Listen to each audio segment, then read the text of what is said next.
Engineering's go. Copy. Safety and quality. Safety and quality's go, Bob. Copy. Range weather. Launch director, we have no weather constraints to launch. Copy, Ed, thank you. And ops manager, launch director. Bob, the MMT is not working any issues. You're cleared to launch. Thank you, sir. Well, it sure looks like a good day to launch, so we'll make a run at it. NTD, you have go to proceed. Copy, thank you, sir.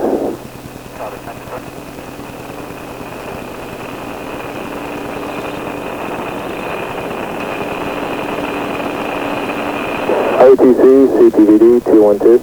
Go ahead. Payload bay purge flow rate set for launch. That's step 1003 and 1005. Complete. 1004 will be now performed. I copy.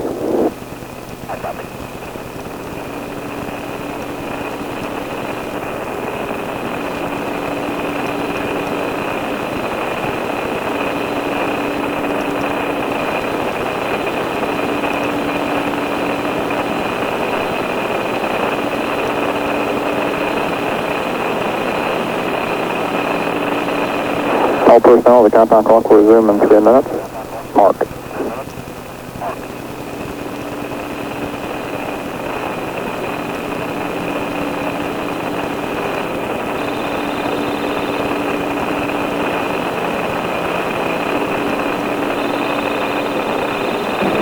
This is shuttle launch control. We have just over 2.5 minutes left in this planned build and hold.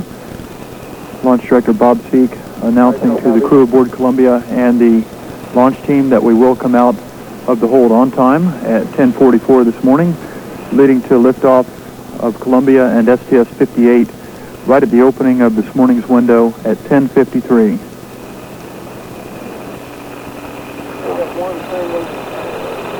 Hey, George.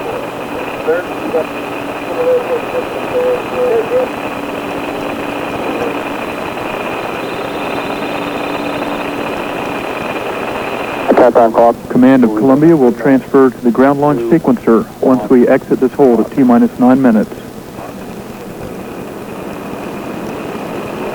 In just under a minute, the heaters inside the boosters are planned to be turned off in preparation for launch. Booster test conductor Phyllis McGrath is now confirming proper levels of hydrazine are inside each of the boosters' hydraulic power units.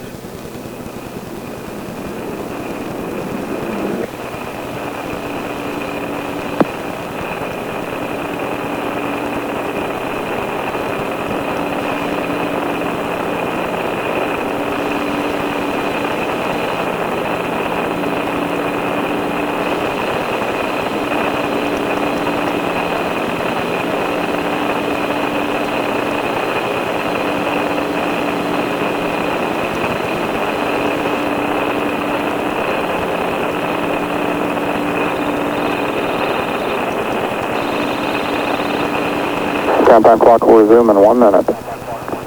Mark.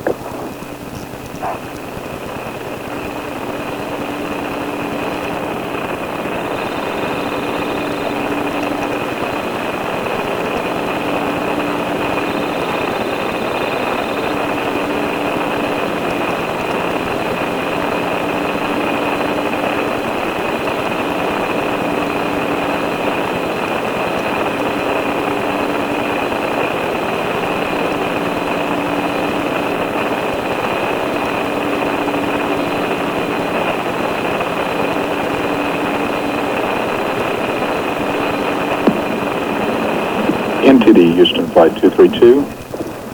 Go flight on 212. Sorry, 212, box train back hold time now 5 minutes 39 seconds. Copy 539. Copy. Countdown clock. We have just 5 seconds left in this build and hold. 2, 1.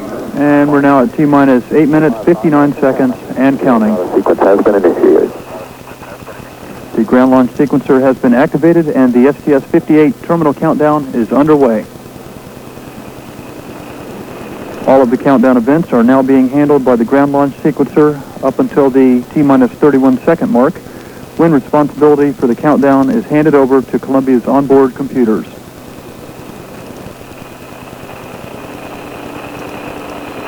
STM NTD 1043, 1044, not performed. Copy.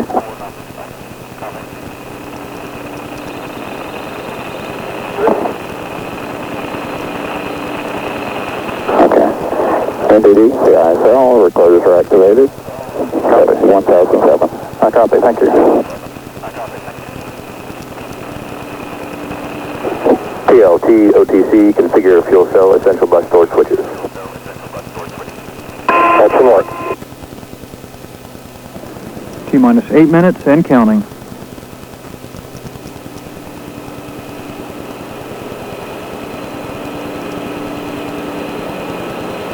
OTC, PLT, essential bus source fuel cell switches complete. Copy.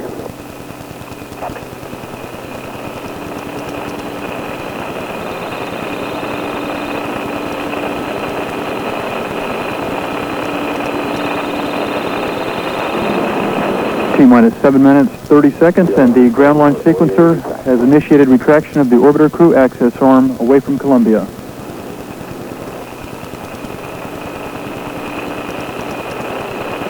This bridge between the orbiter and the launch tower can be reinstalled back in place within 15 seconds if need be. T-minus 7 minutes, 10 seconds, and counting.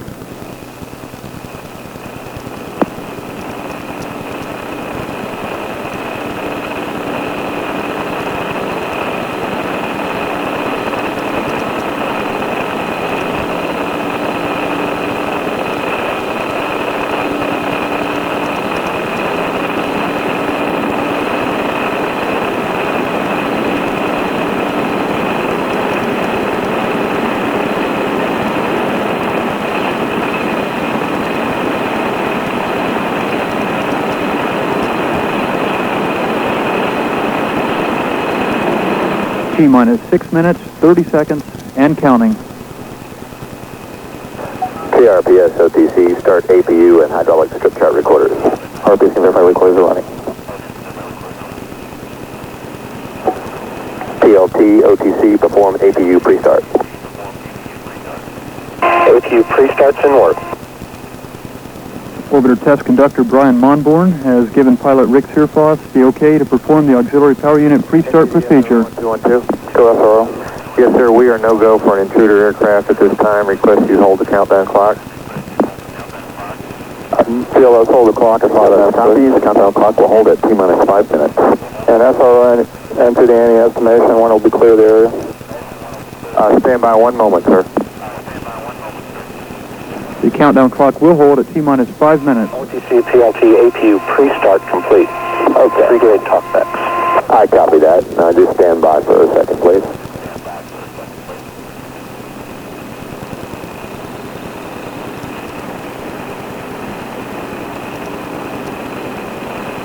SRO NTD. NTD SRO on 212. Yes, sir. Any estimation? Sir, that situation is cleared. We are go, and you have arranged clear to launch. I copy. Launch director, you copy? I copy, and you have go to proceed. Copy that. CLS, resume the count on your mark. CLS, copy. Countdown clock will resume on my mark. 3, 2, 1, mark. CLS, let's go for orbiter APU start. Copy. PLT, OTC, perform APU start. APU starts and work. Orbiter test conductor Brian Monborn has given our pilot Rick Searfoss the command to start Columbia's auxiliary power unit. Once the pilot completes this task, hydrazine will begin flowing into the holding tanks of the orbiter's auxiliary power unit. Heater reconfiguration complete.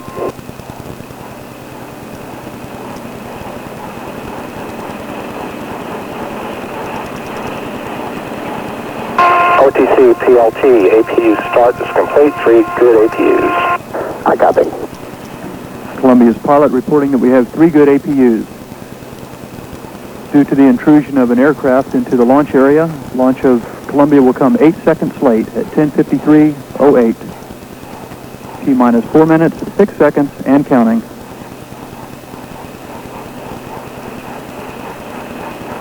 CLS is go for purge sequence 4.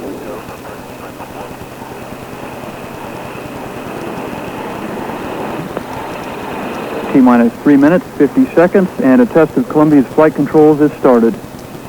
These aero surfaces, such as the rudder, elevons, and speed brakes, are being cycled through a programmed test pattern to verify that they are ready for flight. T-minus 3 minutes and 30 seconds, and we are now transferring over to internal power and switching Columbia off of ground power. At this point, the orbiter is being powered by its onboard fuel cells. T-minus 3 minutes, 20 seconds, and counting.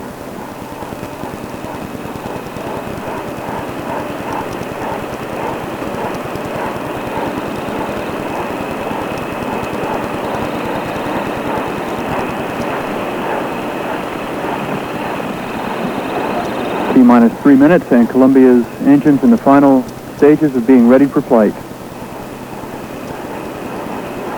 T-minus 2 minutes, 55 seconds. Pressurization. And the external tank's gaseous oxygen vent hood is being moved out of place in the next few seconds. At 37 seconds before launch, the ground launch sequencer will make a final check to assure that the vent hood is positioned well away from the space shuttle. Verify no unexpected errors. Caution warning, memory clears and work.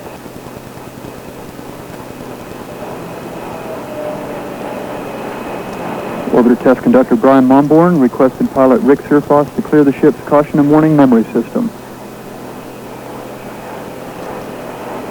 OTC PLT caution and warning memory clear complete. No unexpected errors. Retraction of the external tank's gaseous oxygen vent hood is now in work. Close and lock your visors. Initiate O2 flow. This time we're going to send you. Roger, closing visors, pseudo-2 on. Orbiter Test Conductor Brian Monborn instructing the flight crew to close and lock their visors. T-minus 1 minute, 50 seconds, and counting.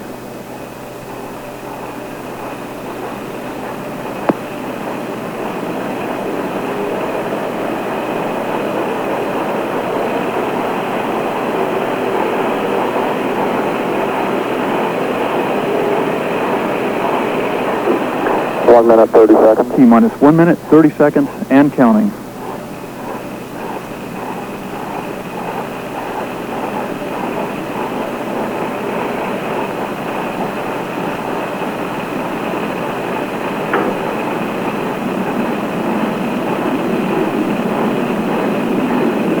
T-minus 1 minute, 10 seconds, and the ground launch sequencer is now checking that Columbia's 3 main engines are ready for ignition. The final word of their readiness should come at about T-minus 10 seconds when ground launch sequencer engineer George Thomas gives the go for main engine start. T-minus 51 seconds and counting. The solid rocket booster heaters have been turned off.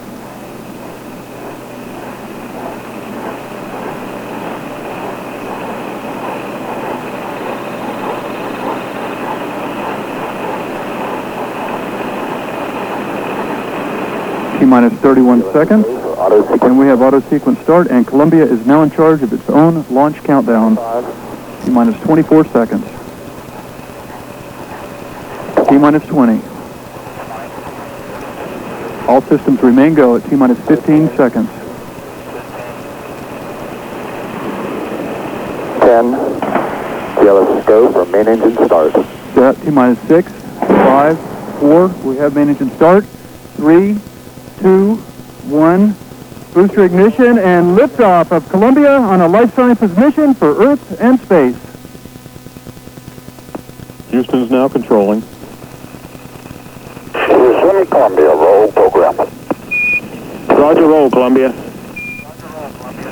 Mission Control sees a good roll maneuver, placing Columbia on the proper heading. 3 good engines at 100%.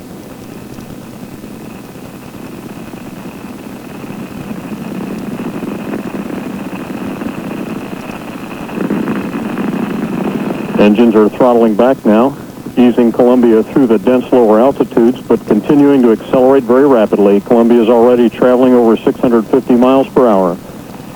Time 45 seconds. All systems are performing well.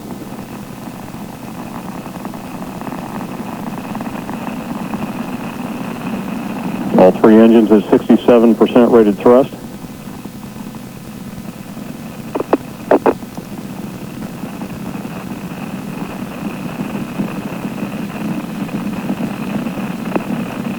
3 engines are throttling up.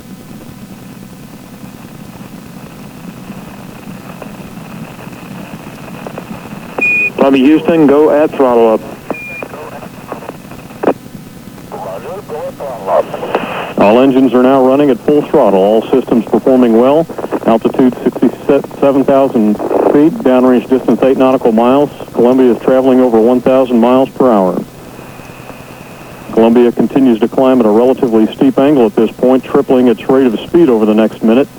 Solid rocket boosters, each delivering 3.3 million pounds of thrust, will burn out and separate at 2 minutes 3 seconds. Time now 1 minute 48 seconds. Altitude 115,000 feet, downrange distance 18 nautical miles.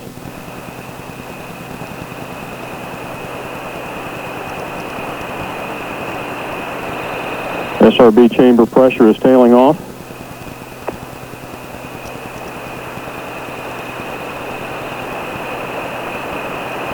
And Mission Control sees a good booster separation. Columbia is now flying free, powered by its own main engines. Second stage guidance is now in effect. Altitude 184,000 feet, downrange distance 35 nautical miles. Columbia Houston, performance nominal. Roger, Kurt, performance nominal. That call confirms that the boosters have once again done the job that they're designed to do, and the main engines as well. Altitude now 222,000 feet, downrange 48 nautical miles. Columbia is now traveling over 3,000 miles per hour. Columbia Houston, 2-engine Ben Guerrier. 2-engine Ben Guerrier. Columbia can now cross the Atlantic Ocean with only 2 engines should one fail. Altitude is now 263,000 feet, downrange distance 68 nautical miles. At this altitude, Columbia's flight path is beginning to level out a bit, shedding more and more weight as propellant burns off and continuing its rapid acceleration. Columbia is now traveling over 3,800 miles per hour, altitude 295,000 feet, downrange 85 nautical miles. All systems are performing well, time 3 minutes 36 seconds.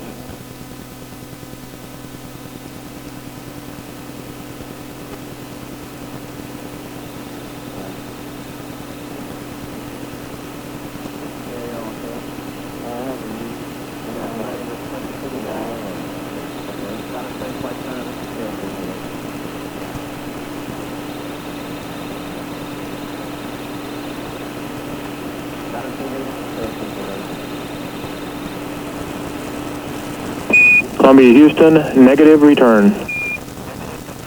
Negative return.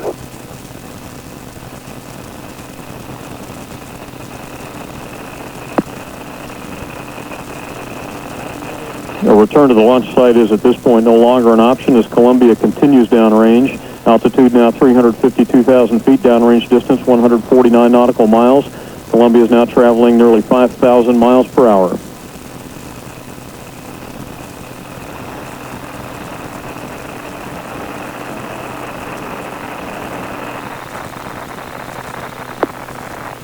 Three engines are continuing to burn at 104% rated thrust. Good hydraulic systems, good electrical systems. Altitude now 367,000 feet. Downrange distance 183 nautical miles.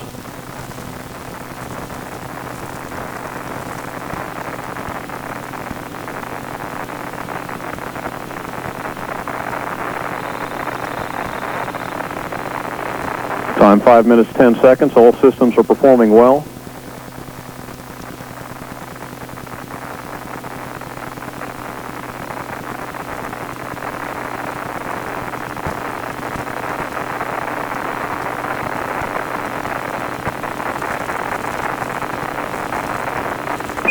Columbia Houston, press to ATO.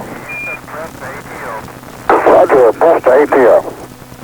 Columbia Houston, Droop Ben Guerrier 109. Droop Ben 109. Columbia has gained at this point enough momentum to reach a safe orbit should one engine fail. Altitude is now 381,000 feet, downrange distance 278 nautical miles.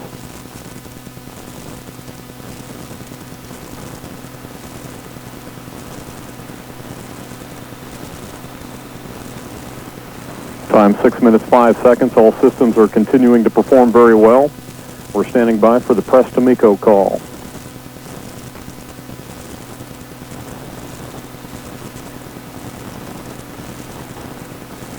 Columbia Houston, press to MECO. Press to MECO. Columbia Houston, single engine Ben Greer 104. Single engine, Ben. Columbia now has enough momentum to make a normal insertion to orbit with only 2 engines should one fail. Altitude's now 376,000 feet, downrange distance 392 nautical miles. Columbia is traveling nearly 10,000 miles per hour and could now make a transatlantic flight with only 1 engine should that become necessary. Time 6 minutes 56 seconds.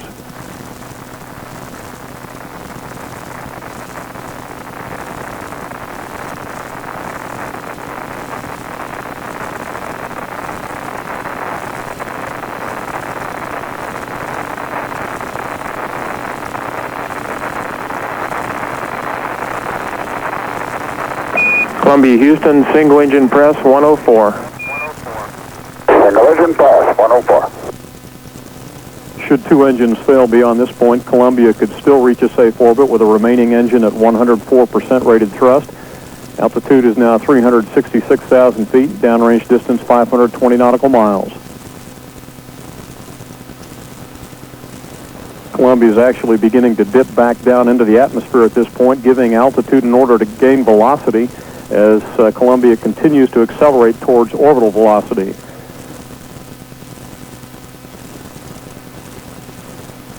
Columbia's downrange 590 miles.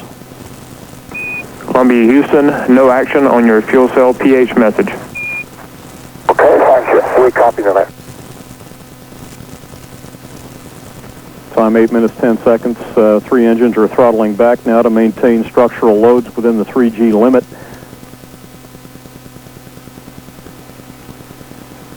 Just about 15 seconds away from main engine cutoff.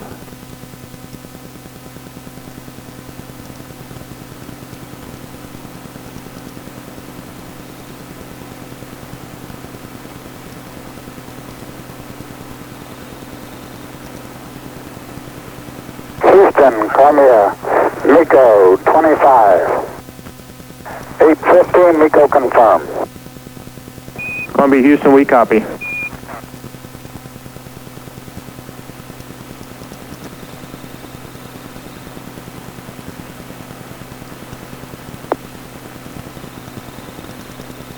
Columbia Houston, nominal MECO, no ohms 1 required. You are go for the photo DTO.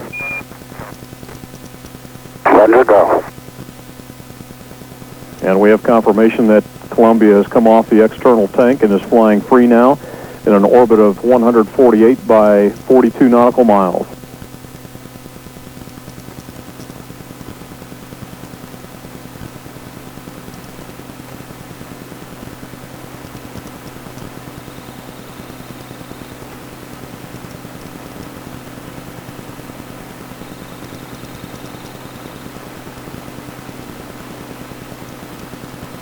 As the external tank peels away and begins to fall behind and below Columbia, one of the crew members will move to the overhead windows and attempt to photograph the external tank as it falls back to Earth. Columbia is continuing on in its 149 by 42 nautical mile orbit. That low end of the orbit will be raised with an ohms burn. That burn will serve to circularize Columbia's orbit at 153 nautical miles. Coming up in about 25 seconds, crew of Columbia will be given a go to start the main propulsion system fuel dump. At this point, everything looks very clean. We had a very clean climb to orbit.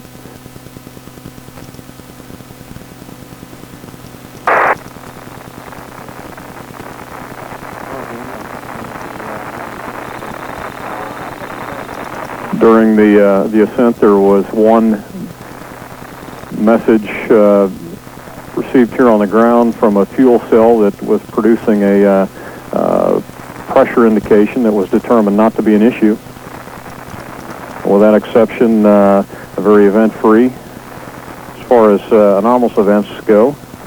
very event-free climb to orbit this morning. Again, Columbia has reached its insertion orbit of 147 by 42 nautical miles. Actually exceeded that just slightly. It looks like they're at about 149 by 42. At this point, flight controllers are making no updates to the pre-OMS-II plan. They'll be watching as the crew vacuums the main propulsion system of any residual propellants, and as they configure the vehicle for OMS-II.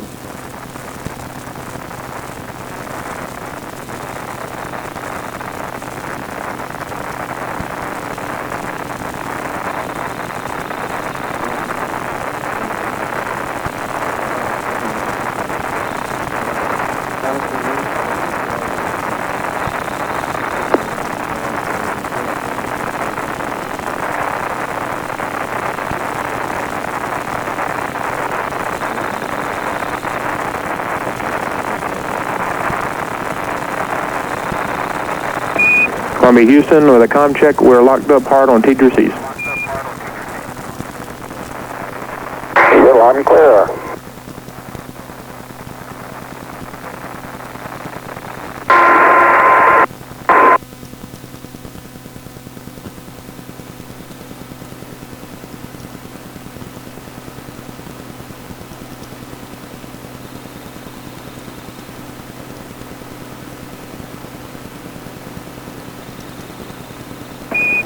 Columbia Houston, you have a go for APU hydraulic shutdown on time for the DTO of 312. Copy, go, APU hydraulic shutdown on time, order 312.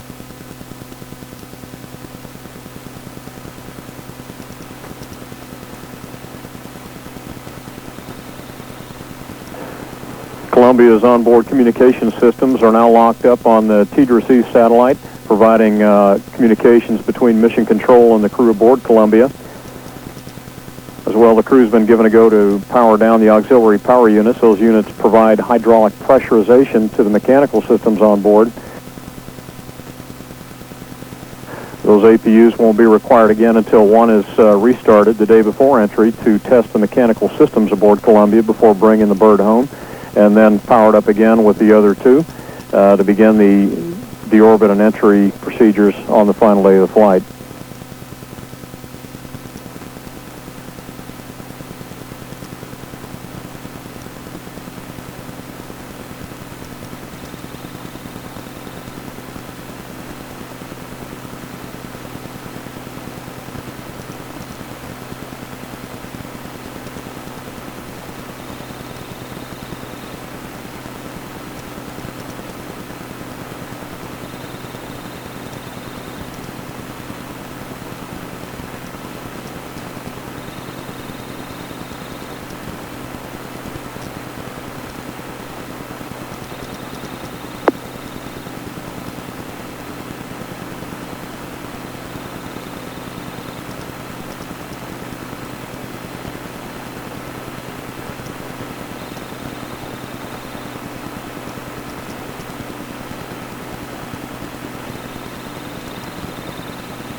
This is Mission Control Houston. We're 15 minutes, 25 seconds into the flight of Columbia. The OMS burn to circularize Columbia's orbit at 153 nautical miles has been recalculated now and is going to occur at 42 minutes into the flight, just about 26 minutes away from now.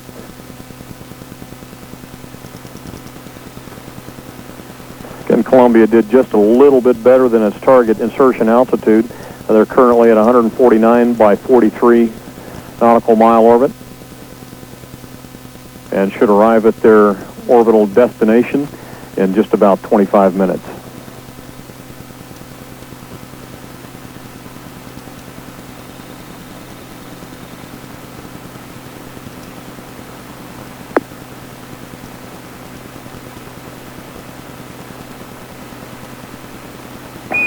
Columbia, Houston, we're showing good cooling on all three APUs.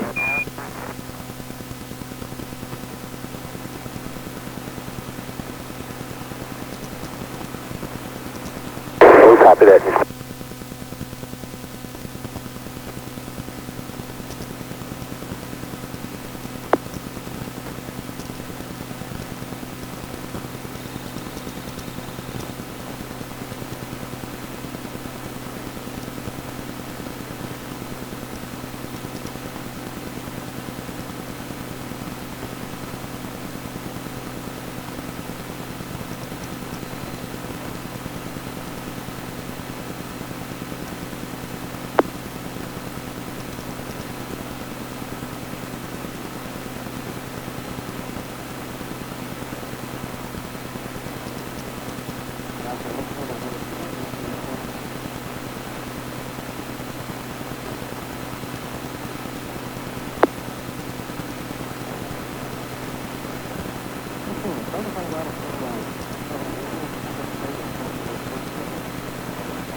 Columbia, Houston, we're showing a nominal ohms 2, and our TIG is 41:55.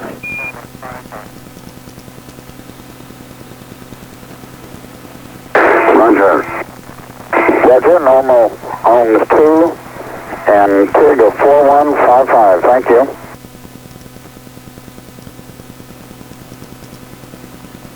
And that maneuver will come just about 22 seconds from now.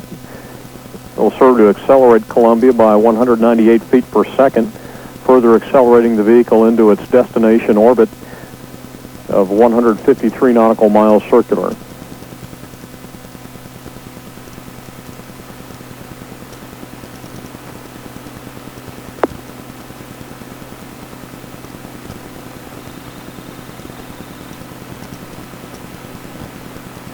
At this point, the main propulsion system dump is complete, and the crew will be given a go for fairly shortly to begin the vacuum inerting.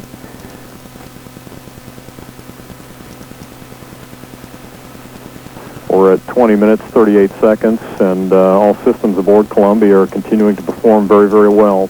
There were no issues of note during the climb to orbit this morning.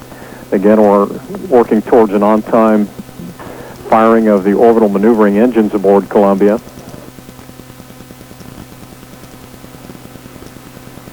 Houston, we like the OMS 2 targets. We're going to go ahead and load them.